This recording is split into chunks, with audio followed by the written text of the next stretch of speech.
Lamar Jackson has shown us competitive spirit and leadership over the course of his Baltimore Ravens quarterback tenure, but that didn't stop some severe accusations coming out about the star quarterback. We talk about that and so much more coming up on Locked On Ravens.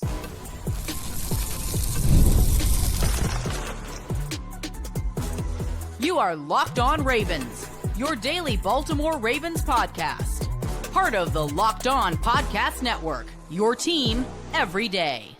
You are Locked On Ravens. Welcome into the show. I'm your host, Kevin Oestreicher of Ravens Wire, here with you on the Locked On Podcast Network, your team every day. Thanks so much for being here on Locked On Ravens, making us a part of your day and your first listen each and every single day. And thank you out there to all the everydayers, first-time listeners. If you're somewhere in the middle, thank you as well. We're 5 days a week plus more here of daily Ravens coverage and content. And happy game day. We have a crossover Thursday edition today, a game day crossover Thursday edition. Kyle Krabs with Locked On Dolphins will join us to preview the Ravens and Dolphins Week 9 Thursday night matchup. But before we get to that, we do have a jam-packed episode. A veteran, longtime Baltimore Ravens columnist put out some pretty severe accusations about Lamar Jackson that have taken the social media waves by storm. So we'll talk about that in the first part of the show. Then we'll also dive into a renowned speaker calling out the Ravens locker room in what I think is a positive way. And then finally, we'll dive into the Ravens and Dolphins matchup with Kyle. So thank you for being here. Today's episode of Locked On Ravens is brought to you and presented by PrizePicks. Download the PrizePicks app today and use code LOCKEDONNFL to get $50 in lineups after you play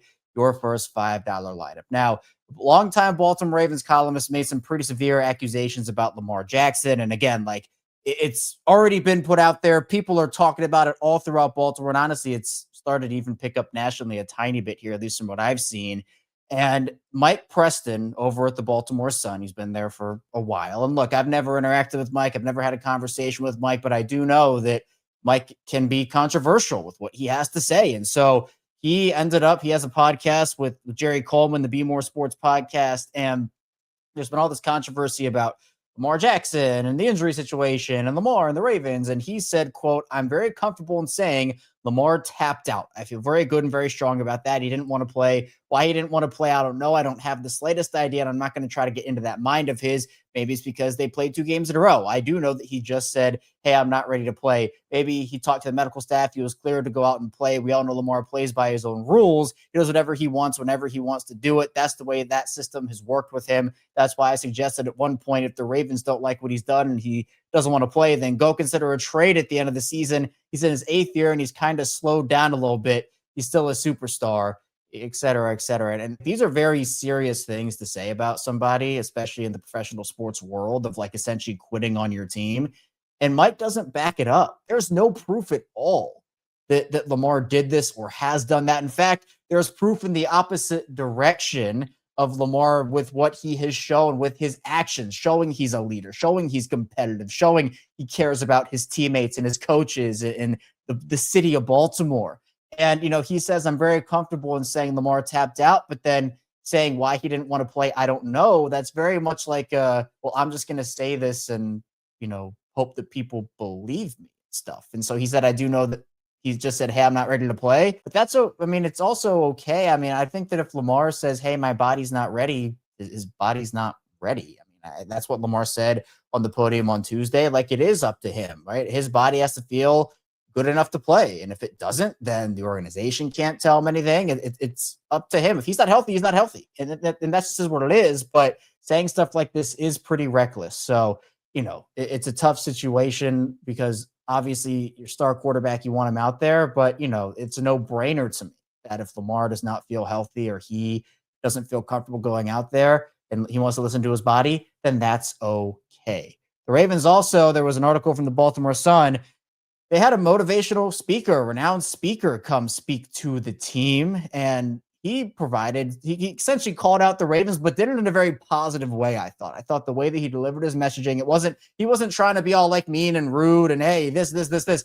He was trying to evoke thought and motivate these guys like he does. Eric Thomas here, one of the things he said, this is a snippet from this, but quote, the reason you may not be 5-1 is because you came into the beginning of the season thinking this was going to be a phenomenal year. So that probably is what messed you up. Not that you're not talented, not that you don't have what it takes. You probably came in that made some of y'all chill. You probably came in and were like, were the Ravens. You probably came in and were like, look at what we've done. You probably came in and were like, look at who our players are. And you probably didn't focus on what you should have been focusing on. But the cool thing is about it, we've got an opportunity to turn that around, and it's on you. You can't look ahead. And, Lamar made that very clear at the podium on Tuesday. It's each and every single week. This week 8 game against the Dolphins, a really, really important one, a really, really big one, and hopefully one that Baltimore will win. So we're going to talk with Kyle Krabs of Locked On Dolphins. We're breaking down key storylines, key matchups, and so much more here on Locked On Ravens. How you doing through this slow start?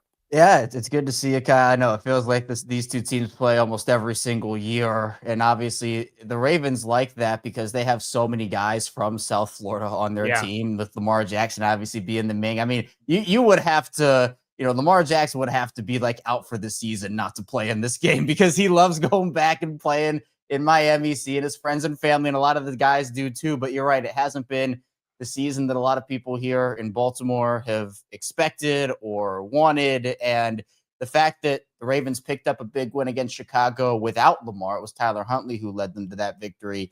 It kept their season afloat. And now Lamar Jackson, it looks to be full go here. He's not on the injury report for the game. So the Ravens right now, things are trending up, but they have to continue their momentum. And I know Miami's going to try to do the same thing after that big win against the Falcons. Yeah, I think that was one of the more surprising outcomes. You kind of reside yourself to a team that has its flaws and it's going through a transition and a youth movement.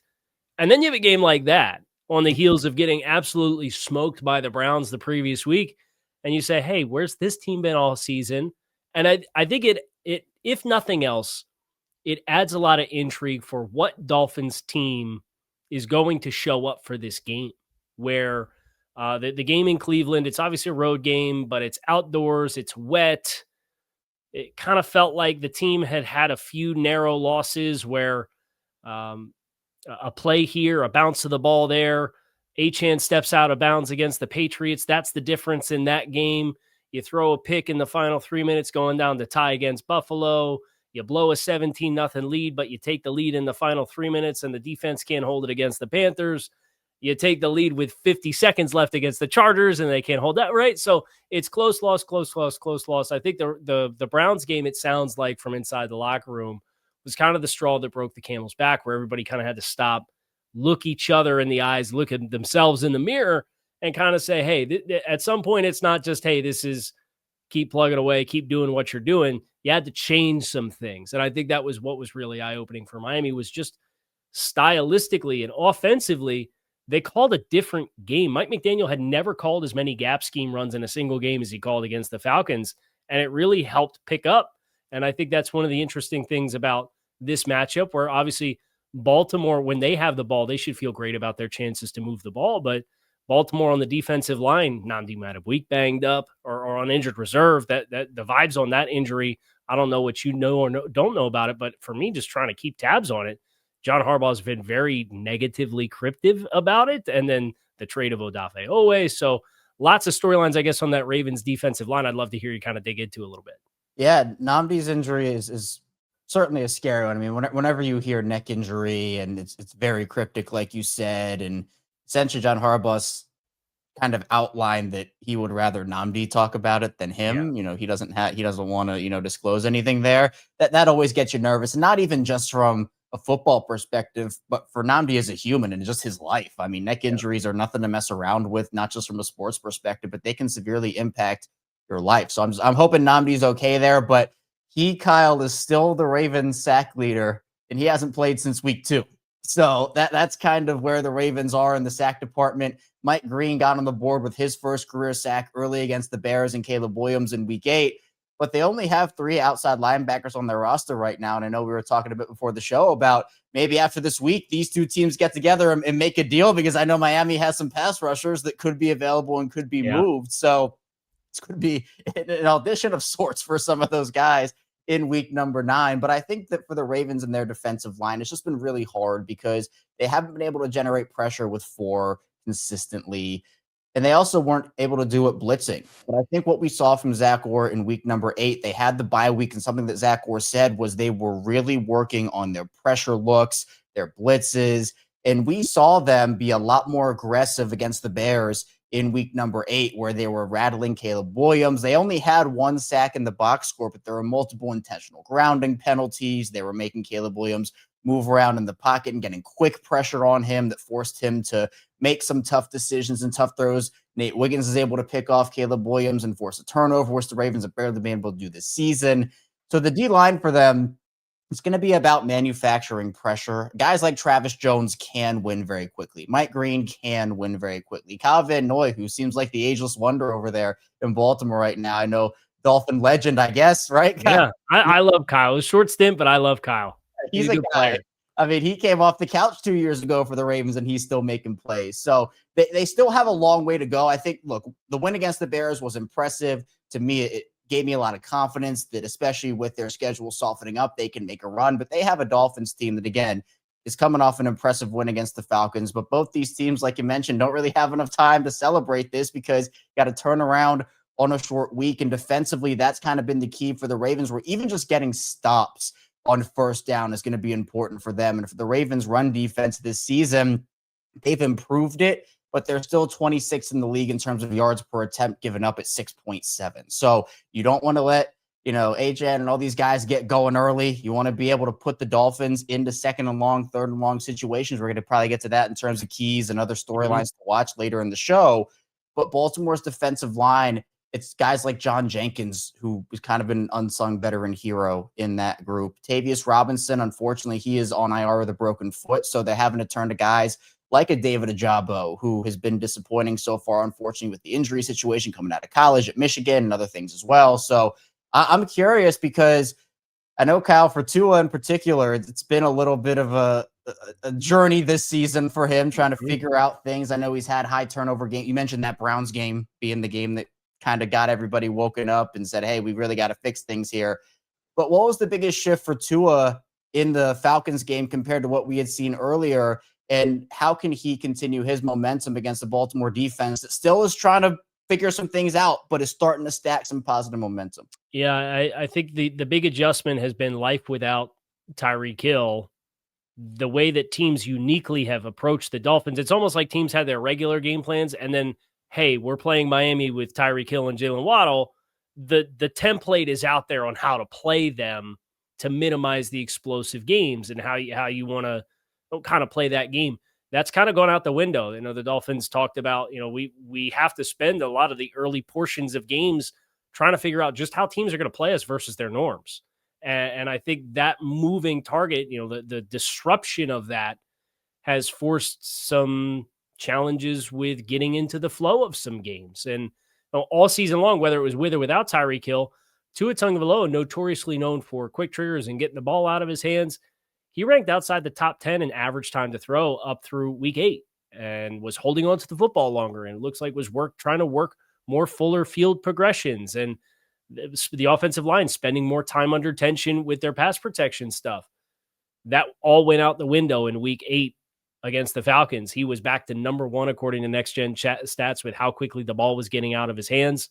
There was a little bit more aggressiveness as far as quicker throws, but also throws that attacked further down the field. And a lot of that was spurred on by some of their play action passing stuff and how they were able to get some middle of the field closed coverage instead of playing too high shells, and then being able to cut things across the middle. And it just ends up, you never know uniquely how teams are going to try to take the speed and put the lid on the offense, or if they're going to, when the Dolphins go heavy and go 6 offensive linemen, which they did in the first time in Mike McDaniel's tenure as the head coach of the team last week, it yielded results on the ground, which then changed the coverage shell, and they were able to really capitalize on the overplay in that regard. So Miami's ability to dictate on early, you talk about early downs and early down successes, and I expect Miami's going to be maybe a little bit more conservative in this game to try to run the ball to get some of those, even if they're neutral gains, the 3-4 yard varieties, as compared to the first 3 years of the Mike McDaniel era had a lot of negative runs. They were very boom or bust on early runs, where they had more runs that lost yardage than any other team in the league over that stretch of time. Well, they call a little bit of a different run scheme. They put an extra offensive lineman out there. They're not afraid to run downhill this past game against Atlanta, and it really facilitated some positive change for them. So seeing how that plays itself out here another week is going to be very interesting. And there's a lot of matchups to get into in that regard. And that is exactly what is on deck for us next here on Locked On Dolphins and Locked On Ravens, this crossover Thursday. So make sure you guys stick with us. This episode of Crossover Thursday is brought to you by PrizePicks. Everybody makes decisions every day, but on PrizePicks, being right can get you paid. So don't miss the excitement of this sports season, whether you're following the NFL, the NBA, or both. There's no better time to jump in on the action than right now. If you haven't tried it, PrizePicks is the simplest way to play. You pick more or less on at least 2 player stats, and if you get them right, you win. It takes less than 60 seconds to make your lineup, and you can play anywhere that PrizePicks operates, including California, Texas, and Georgia. So download the PrizePicks app and find out where to play in your state. And they also have a new stacks feature that can be a game changer. You can pick more on Steph Curry, points, threes, and assists in the same lineup. Download the PrizePicks app today. Use code LOCKEDONNFL for $50 in lineups after you play your first $5 lineup. That's code LOCKEDONNFL for $50 in lineups after your first $5 lineup. PrizePicks, it is good to be right. Let's be honest. Most of us can't name all of our financial accounts, let alone what they're worth between 401ks, savings, investments. It's easy to lose track, and that means you can be leaving money on the table. That's why you should start using Monarch, the all-in-one personal finance tool that brings your entire financial life together in one clean, easy-to-use interface on your laptop or on your phone. There's nothing worse than sitting down, looking at the financial statements and realizing you are flushing money down the toilet. Monarch makes it easy to see all of your expenditures and all of your savings and all of your opportunities you've gained and lost each month, all in one place. Don't let financial opportunities slip through the cracks. Use code LOCKEDONNFL at monarch.com for 50% off your first year. That's monarch.com, code LOCKEDONNFL for half off of your first year. Okay, Kevin, I would be a horrible host if I did not give the floor to you first. A matchup you're interested in, a matchup you want to hear more about, a matchup you think is essential for either team. Yeah, well, it's interesting because we know, Kyle, the Ravens, that they face off against the Steelers twice per season in the AFC North, and a player that was a big part of their defense for past handful of seasons was Minkah Fitzpatrick. Now, Minkah, he's a guy that I believe could have some level of, influence on how this Dolphins defense plays. And I'm curious, based off with Minkah and without Minkah, what has the shift been in terms of system and scheme? Because look, we know who the D coordinator is in Miami too. It's Mr. Anthony Weaver, who spent time with the Ravens. That system was a hot, even head coach candidate for a time. Miami gets him in as the defensive coordinator. So to me, I think it's kind of like the difference in shift. So I'm not going to start with necessarily a player matchup. I'm going to start with Anthony Weaver versus Todd Monken, the Ravens offensive coordinator, because I think that's one, especially with what we saw from this Ravens offense on Sunday against the Bears, where I just think things made a lot more sense. And I know that sounds super simple. Like, what do you mean it makes sense? Well, there have been situations personnel-wise this year where it's 3rd and 1, and you have Derrick Henry, and you have Justice Hill in the backfield. You run a tight end sneak with Mark Andrews. There was a goal line sequence in the Rams game in Week 6 where they had 3 players in the 1-yard line, and they were in 2 tight end sneaks with Mark Andrews. And you're just like, well, you have Derrick Henry, and you're not using him. And it just felt like things made sense. And they got Zay Flowers, that he's been involved all season, but really working him in and letting him set a tone early. I'm curious because of what Monken has shown he can do over the first couple of years with the Ravens. And while this year has not been as good for Todd Monken in terms of consistency, they've still been a high point defense, or a high point offense, with Lamar Jackson in there. I mean, they put up 37 plus or 30 plus in each of their first 3 games before Lamar went out. So that Todd Monken versus Anthony Weaver, because that could be the start. That could be the tone setter is, let's say the Ravens do get the ball first in this game. Maybe Miami wins and they defer. If the Ravens don't get points on that first drive, or Miami forces a punt early, that can potentially set a tone for both teams. So I'm curious about your thoughts about the Todd Monken versus Anthony Weaver matchup and how Weaver can deploy some of those players against the Ravens in your eyes. Yeah, I think specifically with Minkah, he's been the eraser for whatever injuries have happened on any given week. And that's been a lot of nickel. And especially they were down to like their 5th option in the nickel here just a couple weeks ago, whether it was Cater Kohu, and then it was Mike Hilton, and then it was Jason Marshall, and then Jason Marshall has a hamstring and goes on IR week 3. And then it was He's already gone already. Who was it? It's somebody that played and then was released with an injury waiver. And then it was Kendall Sheffield this past week. And now he's hurt. And it's been Minka. It's been the guy in the slot the last 2 weeks. But now Ashton Davis is going to be out for this game, or is doubtful for this game. And it sounds like Jason Marshall, their rookie, 5th-round rookie, has a decent chance to be back this week. So I think Minka can be back to being that player that he has always aspired to be. And Pittsburgh did a pretty good job of at times, which was having him rotate around. And the Dolphins, when they're at their best, and when they were at their best last year under Weaver, you see a lot of exotic coverage rotations to kind of show a pre-snap shell or maybe show man, but then you get to a non-traditional Tampa 2. Or you rotate to cover 3 from a press look, and you invert who's at what structure to start and where they roll down or who's bailing out. So I think Minka being free in that regard is the guy who's the communicator and ties everything else together in the back end. Him being a little bit more free to not be in the nickel is really important. There was a couple of miscommunications late in the Chargers game that led to Minka playing in that spot, not being familiar with that spot. So he's hearing calls on the back end that he's used to associating with something in particular, but it means something different in the slot. So I think that can help their coverage communication in particular. But the Weaver-Monken matchup, I think, is really fascinating because obviously Baltimore getting back Patrick Ricard is no small potatoes, right?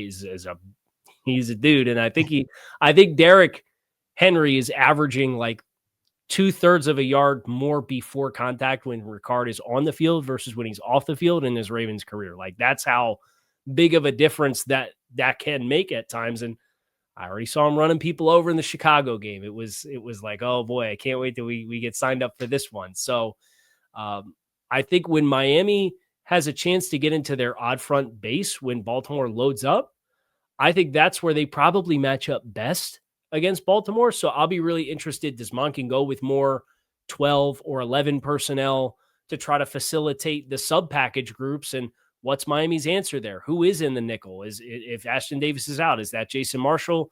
Does that get a big bullseye on his back if he's activated and put on the 53 in time for this game? So I think that's the chess match. Some of the chess match, I think, will be the personnel stuff, because I think as Miami's young interior has gelled, it has kind of given them a strength when they can go 3 down and then play their 2 rush linebackers outside of it. So I'll be really fascinated to see that. Explosive plays in the run game have kind of been the backbreaker for the past month. In October, it was Carolina had a bunch of them. The Chargers had a handful of them. Everybody ran pin and pull against Miami and had success getting gouges in the C gaps. The Browns caught 1 explosive play, and that was it. And that was unfortunately all that they needed. But they kept the lid on Bijan Robinson impressively. So how does Baltimore choose to? Do they want to add extra depth to the front? Do they want to rely on their offensive line and kind of attack those sub-package players for Miami? Yeah, it's going to be really interesting because you're right. I mean, Ricard, I think, just gives the entire offense a confidence boost. And you can tell, like, the physicality just went up to a whole different level with him out there. And I think despite the fact that, Baltimore's record is what it is at 2-5, even with Lamar not being in there for 2 games, I mean, this is still the best rushing offense in the NFL in terms of yards per carry right now. They're averaging 5.3 on the season, and they're able to put themselves, and, I kind of we talked about it in the first part of the show about keeping both teams, if you're the defense, behind the sticks and making sure you got 2nd and long, 3rd and long situations.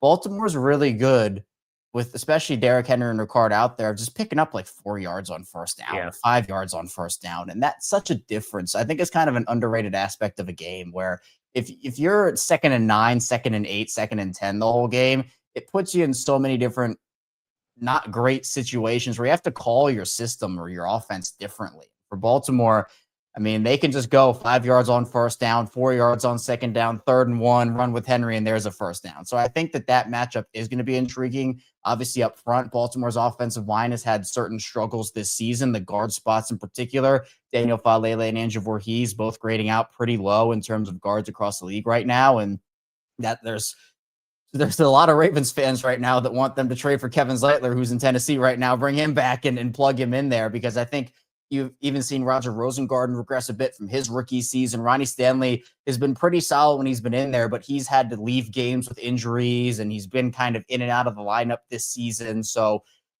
their line is something that is going to have to hold up, because I say it all the time, it doesn't matter if you are Lamar Jackson or if you are Derrick Henry. There's only so much you can do, and so many times you can put that Superman cape on and mask that play. But I think another area that I'm looking at is whatever snaps that Nate Wiggins gets against Jalen Waddle in this game. I'm gonna be tuned in for that one. You're right. There's no Tyreek Hill. Jalen Waddle is the guy for Miami there at the receiver position right now. Nate has really turned into a star at the corner position. He had a great rookie season. He's only built on that this year, and he's honestly taken on even a little bit of a leadership role with his actions. He went to the coaching staff for week 6, and he said that he wanted to follow Devontae Adams for that game, which the Ravens generally do not do that. They play their corners on their sides of the field. They don't shadow players, but Nate asked for that, and he did a decently good job on Devontae in that game. So I'm sure Nate's going to want the best guy in this game too. And whatever snaps those two get, Kyle, I'm going to have my popcorn ready, because I think that's going to be a great matchup. It's funny you mention that one, because that was when Miami has the ball personnel matchup that I had circled big time. And I know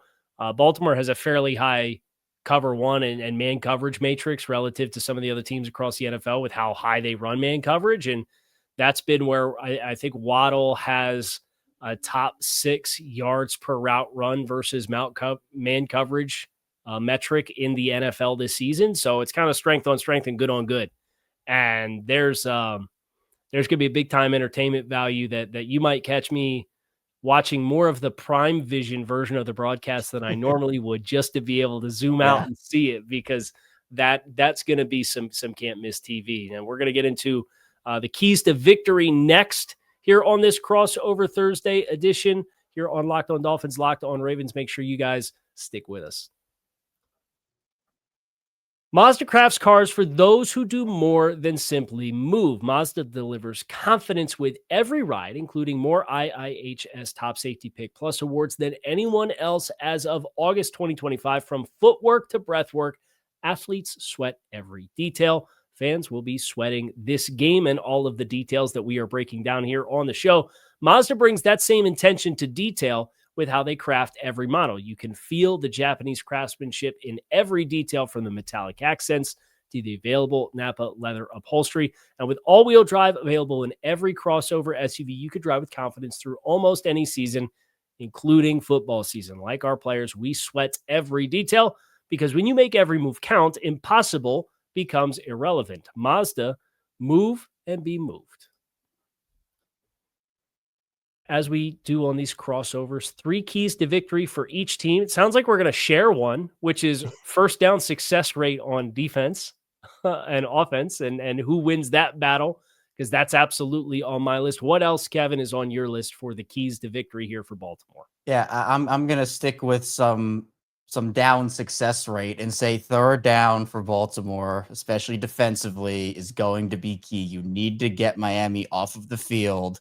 And I think for Baltimore this season, you look at the stats and you look at the games, and it's just been a really tough struggle for them this season. They're one of the worst third down defense. They're one of the worst conversion defenses in the league, honestly. Third down, fourth down, red zone, all of it is bad. They're 28th in third down, 27th in fourth down, and 26th in red zone. And I know that, for Miami, they're not a great third down defense either, but they are a decent third down offense. They're ninth in the league right now in conversion percentage there. So the Ravens, we saw against that Chicago Bears team in week 8, the Bears held the ball in the first quarter for 12 and a half minutes. The Ravens ran 3 plays, and part of that was because the Ravens run a bend, don't break style of defense. And that's my second key, is you have to bend but not break. For the majority of the season, they've been bending and breaking. It's been bad. So what they did against the Bears, and this is what, if the Dolphins start to drive a little bit, especially early, this is what needs to happen. The Ravens, they need to limit the Dolphins to field goals. The Bears drove down the field twice on their first 2 possessions. The Ravens limited them to 2 kicks, 2 field goals. And so part of that is the Ravens, they're never going to let you beat them deep. I know with this Miami offense, if it had Tyreek Hill, it'd be even more of a conversation, but you rarely see those 60-yard over the top of the defense throws for touchdowns, because the Ravens let you take the short and intermediate stuff work your way down the field a little bit if it comes down to it. But then right around the 30 or 20 of their own, they start to tighten up. And that's what I think they have to do here is limit the Dolphins, do a kick on every possession, or at least as close to it as you can get. I think that's the second key for me, because if you bend, don't break, you have a good chance, especially with Lamar Jackson back at the helm. And then finally, I would say get the tight ends involved in this game. Isaiah Likely, he's back from his foot injury. He's had kind of a slow start to the season. Zay Flowers has been, I mentioned it, the guy for them in terms of target share, yard share. I mean, on the year, Flowers has 55 targets. The next closest is Mark Andrews with 30. Yards wise, it's 486 for Zay. The next closest is Mark with 208. So Zay has more than double the yards, almost triple that any other Ravens receiver has. So I think Zay is going to get his in this game. It's in some way, shape, or form, but it's going to be about involving others and maybe having a big Mark Andrews game or a big Isaiah Likely game on top of it. And I think if you can run effectively on first down, which also fits into this, 2nd and 5, 2nd and 4, 2nd and 3, it will force Miami to adjust personnel, to bring guys up in the box. And those linebackers, they're going to step up if there's a play action fake, if they are running the ball effectively, to try to get that step. And then what the Ravens can do is they can run play action off of that. And hopefully that step, if you're the Ravens, will allow just a sliver of a second for Likely or Andrews to get behind the defense and pick up first downs or long chunks of yards. So I think that those are really important for the Ravens in this game. And also just don't beat yourself. It's been a problem for the Ravens this year. It's more been about, teams just beating them outright this season, but we've seen it in the past. The last time the Ravens went to Miami was a Thursday night game in 2021. And that was cover zero the entire game. And Miami won that game. This is a much different Lamar Jackson, though. I'm sure he remembers that. So, it's going to be a good game, though. I think maybe better than some people think. But even still, the Ravens have to do that in order to win the game. Yeah, I agree with you. I think this has potential to be a very entertaining team because it's two teams that are desperate, right? And it's desperate because one team has Super Bowl aspirations or another team's desperate because there's been relentless hot seat conversation and the coach is coaching for his job. And you saw just how dramatically that yielded changes in week 8 for Miami. As far as keys to victory for Miami, number one for me, every single snap, you have to identify where Kyle Hamilton is. And you have to confirm that post snap. That's been the thing with Tua with some of the interceptions is he gets a look and then he tries to manipulate the primary defender that's threatening the throw, but then he's not getting the confirmation before he initiates and throws the football that anybody else has worked into that area. And with a guy like Kyle, who is as dynamic as he is, who can line up in as many spots as he can, who has the kind of range underneath that he has and has the kind of reach to interrupt your throwing windows, that's not the kind of guy you just want to take for granted is not going to buzz into your throwing window. So that is the number one thing. If you're going to mitigate the turnovers in this game, I think you really have to do work on your post-snap confirmation of where Kyle Hamilton is and what his assignment is. The other thing on offense for Miami when they have the ball, one of the things that the Dolphins had a great deal of success with against Atlanta, there was a young day 3 linebacker forced into some playing time. His name was J.D. Bertrand with the Atlanta Falcons. I know the Ravens have a young day 3 linebacker who's played well by all accounts that I've been able to see with Teddy Buchanan as a guy who's kind of past Trenton Simpson as far as what I've been able to tell from snap opportunities. And that's the kind of player when you have a timing, eye manipulation, quick strike, if he's going to be in zones, I would try my luck there. I think that's where if you're going to be able to get an in-breaker that wraps around and catch a guy in stride over the middle of the field, can you manipulate that hook defender if it's Buchanan in any of those opportunities and try to pick and choose your spots and get whether it's Jalen Waddle or it's Malik Washington, who's nowhere near as dynamic, but is a good route runner. And they got him involved a little bit more down the field. He caught a touchdown in coverage against Bertrand in that Falcons game. So those are the two keys that I would be trying to feel out for Miami when Miami has the ball. And then defensively, I am going to be very committed to making sure that Lamar Jackson stays within the pocket. And I know that that's where he has grown so much since that cover 0 game that they played down there on Thursday night in 21. But I think that's where you have to be willing to take your chances, right? Because the minute Lamar gets out and flushes out outside the pocket and stresses you laterally, or the minute he gets vertical and is able to escape up the pocket, that's a first-class ticket to explosive plays in both the run and the pass. So if you can make Lamar be a player who you can, based on how you rush him, at least expect where he's going to be when he's throwing the football, I think it limits some of what Miami would be very prone to otherwise, which is getting stressed and miscommunications on the back end. Allow him to be a pocket passer, but don't tempt fate or try to fly too close to the sun. And if you do that, maybe you can get enough stops where I think you probably have to score. I'll go on the low end and say if Miami's going to win the game, they're going to need to score 27 at the fewest to win the game. So I think that's the recipe there in that regard for Miami to have a key to victory on defense. Cal's great. Be sure to check him out over at Locked On Dolphins, part of Locked On Podcast Network, your team every day. That's all I have for you here today on Locked On Ravens. Thank you so much for tuning in to the show. On the web, be sure to like and subscribe button in video form and follow along in audio form for 5 days a week plus more of daily Ravens coverage. Of course, we're going to have our game day content for you tonight. The Locked On Ravens watch along, the instant reaction show right after the game, as well as the Locked On Ravens squad show of myself, Sam and Njoku, and former Ravens receiver Kadri Ismail. And then we'll have, of course, our Friday morning episode after the game too. So be sure to stay tuned for all we have coming your way. I'll see you right back here soon on Locked On Ravens.